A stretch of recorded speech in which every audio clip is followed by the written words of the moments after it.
And now, look, let's move on to what's probably the original managed account market. Remains one of the most important parts of the managed account market. It's my pleasure to introduce Brad Mathews, an original and long-standing part of the IMAP judging panel, and Nathan Lim from Lonsec.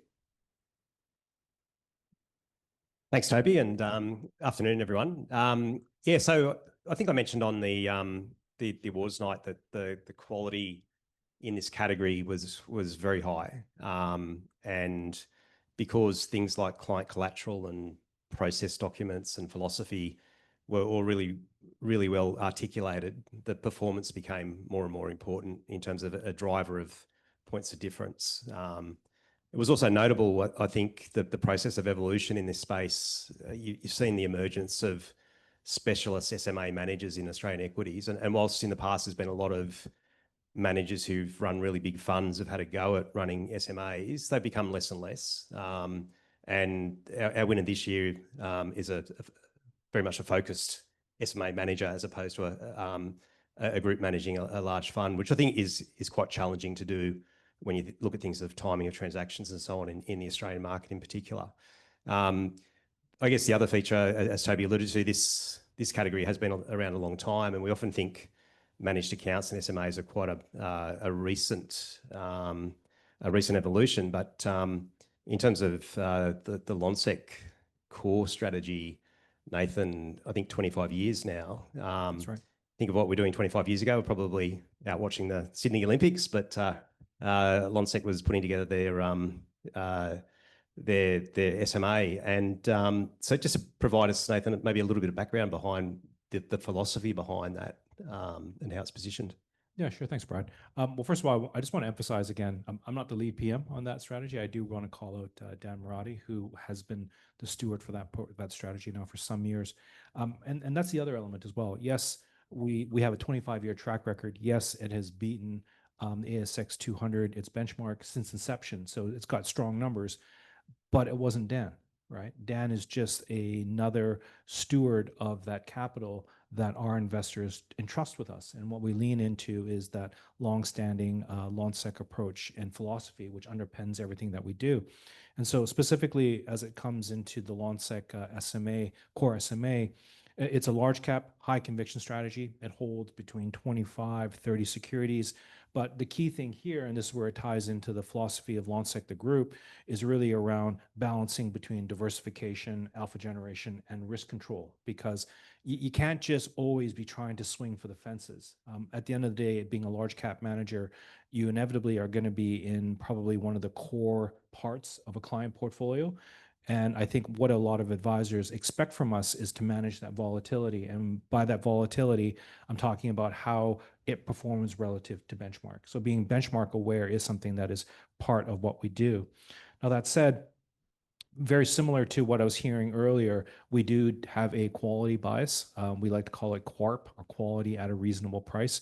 So we do look for high quality, and that usually translates to companies that durable business models, sustainable competitive advantage, and also in the right sectors. You do have to recognize that some industries are struggling while others are doing better.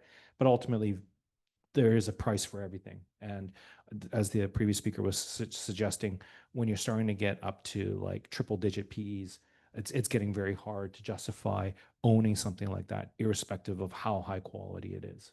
Yep.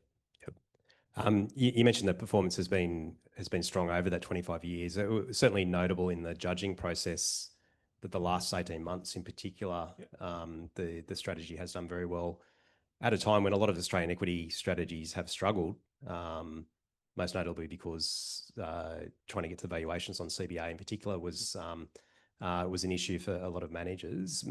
Could you maybe just reflect on that last 18 months and what worked for Lonsec?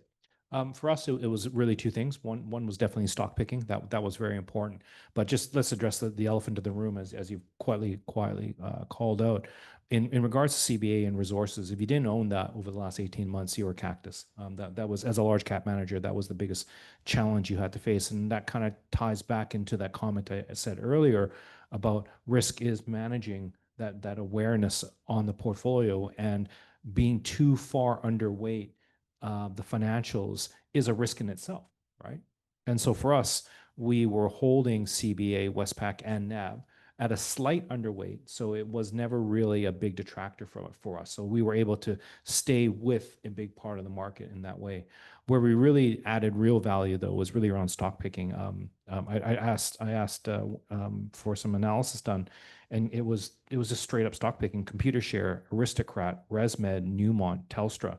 We nailed them all, right? We absolutely got those calls. The ResMed call in particular was was some really good research done by the team to look through the impact of these new weight loss drugs and to appreciate that ultimately it was actually going to drive more awareness of sleep apnea, and that's actually what happened. So while the initial concern that people were going to use less masks, the opposite has actually happened.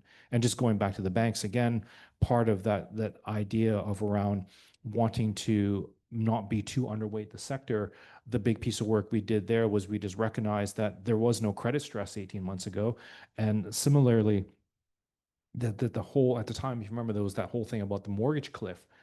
It was fake news, right? And so when you sort of looked at the sector itself, there wasn't any sort of trigger to cause a big derating. So I guess it's really about, sometimes, yeah, you do got to get lucky, you get some good calls, but it does come down to just good old-fashioned fundamental research.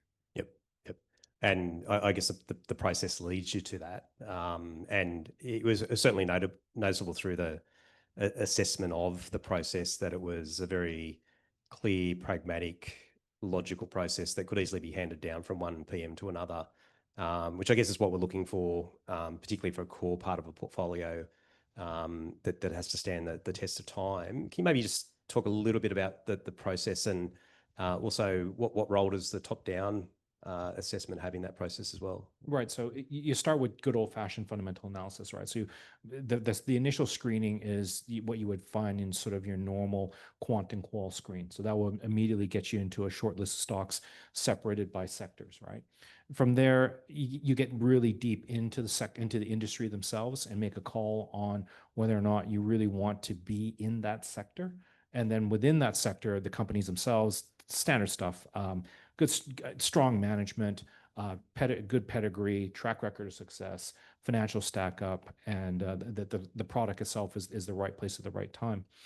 On top of that, I don't know if this is still fashionable, but we actually do our own modeling, right? So our guys sit down and do our own cash flow modeling and really spend a lot of time about trying to get our cost of capital right, because that ROIC WACC, it's just basic fundamentals.